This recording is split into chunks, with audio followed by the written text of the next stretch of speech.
Hi, I'm Shane, and this is the first episode from Badger Bushwhackers. Jessica, my wife, and myself have been hiking for a number of years, but we've decided that we want to share our experiences with you and what kit we use. Next week, we're doing the Fish River Canyon hike in Namibia. It's a 4-night, 5-day hike in the region of 60 to 70 kilometers, depending on what route you take.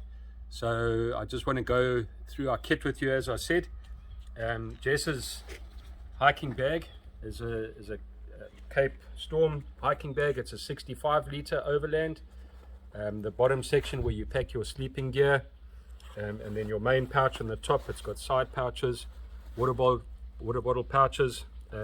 She's also, because it didn't unfortunately have a waistband pouch like this, she bought a pouch which we've just joined onto the waistband strap, and she puts her cell phone in there and whatever sweets or snacks that she wants to take along for the day, she'll put inside there. Both of these bags have bladders in. The bladders are inside. There's the suction point, the mouth suction point. My bag is a 55 plus 10 first ascent bag.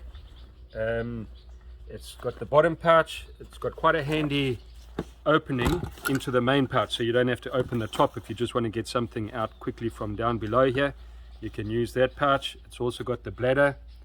For many years we've been hiking with homemade walking sticks. I'm trying for the first time this year.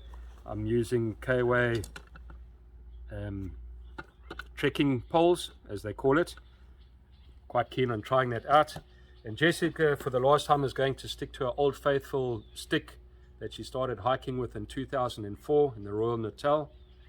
So this is going to be our last hike with this stick before it becomes an ornament, and then she will change over to trekking poles as well. So the 10-kilo part of my bag is a detachable bag, and I'll share a little bit more just now on what goes inside there. But as I say, it's a 55 plus 10, so effectively the same size as Jess's bag. It's a 65 litre and hers is a 65 litre. And we'll go through with you shortly what we're putting into these bags, what we're traveling with, and yeah, we also, the water bottles, so we've each got a bladder, a 3-litre bladder, and we're each taking 2 water bottles this size.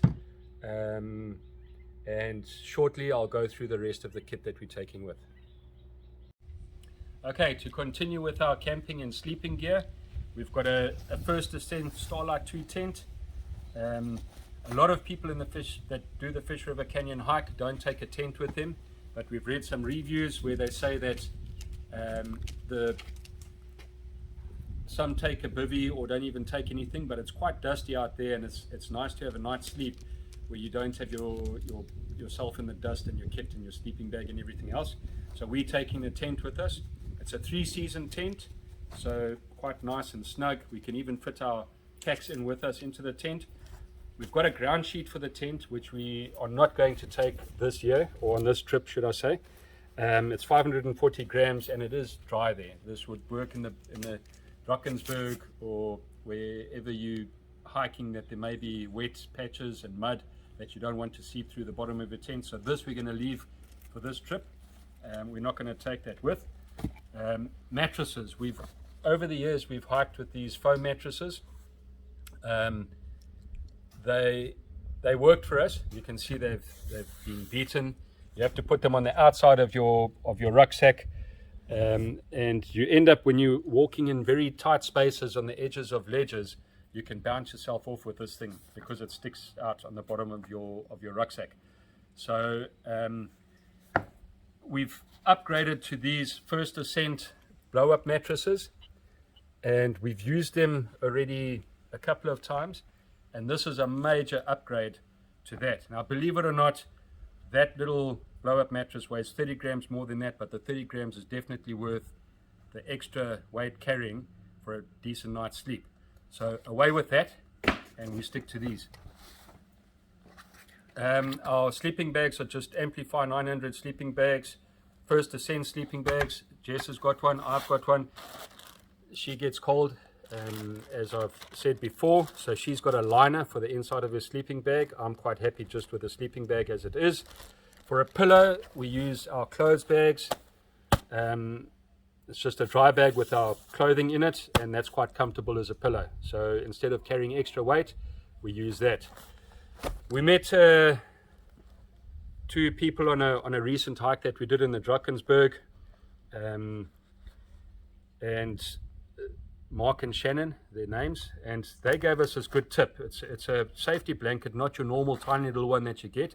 It opens up quite big, and this you can use for a bunch of things. You can keep it on the outside of my pack. It's the first time I'm going to be using it, but if you stop for lunch, you just whip it out, throw it on the ground, and you can pack your stuff out on the ground so you're not sitting in the dust.